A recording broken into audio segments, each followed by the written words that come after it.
ایک ہے سنت، ایک ہے حدیث۔ مثلا عمل کے اندر آپ صلی اللہ علیہ وسلم نے ہمیشہ، آپ کی سنت یہ ہے بیٹھ کر آپ پیشاب کرتے تھے، یہ سنت ہے۔ لیکن مجبوری کی بنا پر ایک آدھ دفعہ آپ نے کھڑے ہو کے بھی پیشاب کیا ہے۔ آپ ایک بستی میں تشریف لے گئے، آپ کو پیشاب کا تقاضا ہوا، آپ باہر نکلے تو اس بستی کے کوڑا کرکٹ اور گندگی کا ایک ڈھیر تھا جہاں بیٹھنا مشکل تھا۔ آپ صلی اللہ علیہ وسلم ایک اوٹ میں کھڑے ہو کر آپ نے پیشاب کیا۔ تو گویا امت، یہ حدیث ہے، یہ سنت نہیں ہے۔ گویا امت کے لیے آپ نے ایک ضرورت کے وقت یہ بھی ایک طریقہ بتا دیا۔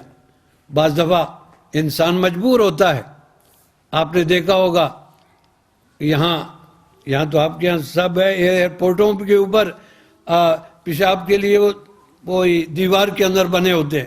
اب آپ کیا کریں گے؟ وہاں بیٹھیں گے؟ تو آپ کھڑے ہو کے کر سکتے ہیں، لیکن عام حالات کے اندر جہاں آپ کو اختیار ہے آپ کو بیٹھ کے کرنا چاہیے۔ اس لیے سنت اور حدیث کو سمجھنے کے لیے عقل چاہیے۔ بعض لوگ کے یہاں عقل استعمال نہیں کرتے۔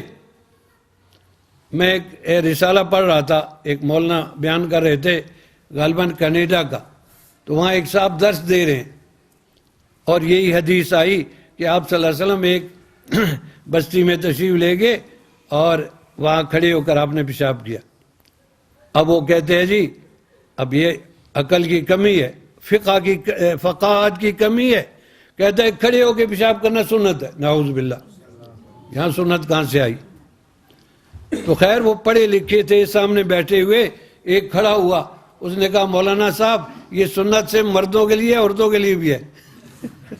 شرمندہ ہوا وہ۔ تو بہرحال کہنے کا مقصد ہے ایک ہے سنت، ایک ہے حدیث۔ اس لیے آپ نے فرمایا علیکم بسنتی، اور اس لیے آپ دیکھتے ہیں ہم اپنے آپ کو کیا کہتے ہیں؟ اہل السنت والجماعہ، اہل السنت والجماعہ۔ یہ آپ نے یہ نہیں فرمایا علیکم بحدیثی۔ آپ علماء سے سنتے ہوں گے ابتداء میں نماز کے اندر بولنا، سلام کا جواب دینا جائز تھا۔ جماعت کھڑی ہے، آپ آ رہے ہیں اور پوچھے کتنی رکعت ہو گئی ہیں؟ جائز تھا۔ وہ کہتے ہیں 2 ہو گئی ہیں۔ اب اس نے 2 پڑھی اور ساتھ شامل ہو گیا، یا آیا السلام علیکم، اب وہ جواب دے وعلیکم السلام۔ لیکن بعد میں یہ منسوخ ہو گئی جب آیت اتری قوموا للہ قانتین، اللہ کے لیے خاموش ہو کر کھڑے ہو جاؤ، تو صحابہ فرماتے ہیں کہ نہینا عن الکلام وامرنا بالسکوت، ہمیں کلام اور سلام سے روک دیا گیا اور خاموش رہنے کا حکم دیا۔ اب یہ حدیثیں جس میں سلام کا ذکر ہے، جس میں کلام کا ذکر ہے، منسوخ ہو گئی ہیں۔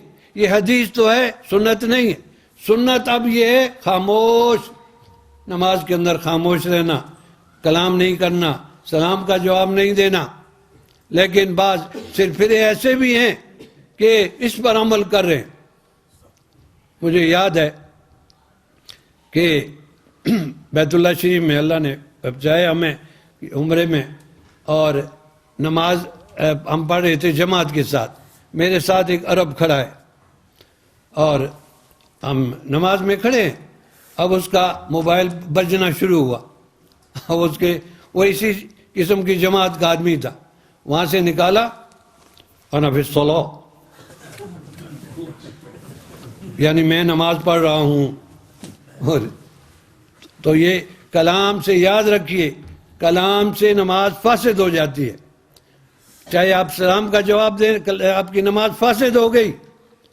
لیکن اب اس کو کون سمجھائے، جھگڑا کرے، پھر اس کے معنی یہ ہے۔ کہنے کا مقصد یہ ہے کہ جو پہلے حدیثیں ختم ہو گئیں، منسوخ ہو گئیں، وہ حدیث تو ہے، سنت نہیں ہے۔ سنت اب یہ ہے خاموش ہو کے کھڑے ہو جاؤ۔ میرے بزرگوں اور بھائیوں، کہنا میں یہ چاہتا ہوں کہ اگر ہم عالم نہیں ہیں، علماء سے پوچھیں بھائی، اللہ فرماتا ہے فَاسْأَلُوا أَهْلَ الذِّكْرِ إِن كُنتُمْ لَا تَعْلَمُونَ۔ سنتیں اور مسائل پوچھ کر عمل شروع کر دو، انشاءاللہ کامیابی ہوگی تمہیں۔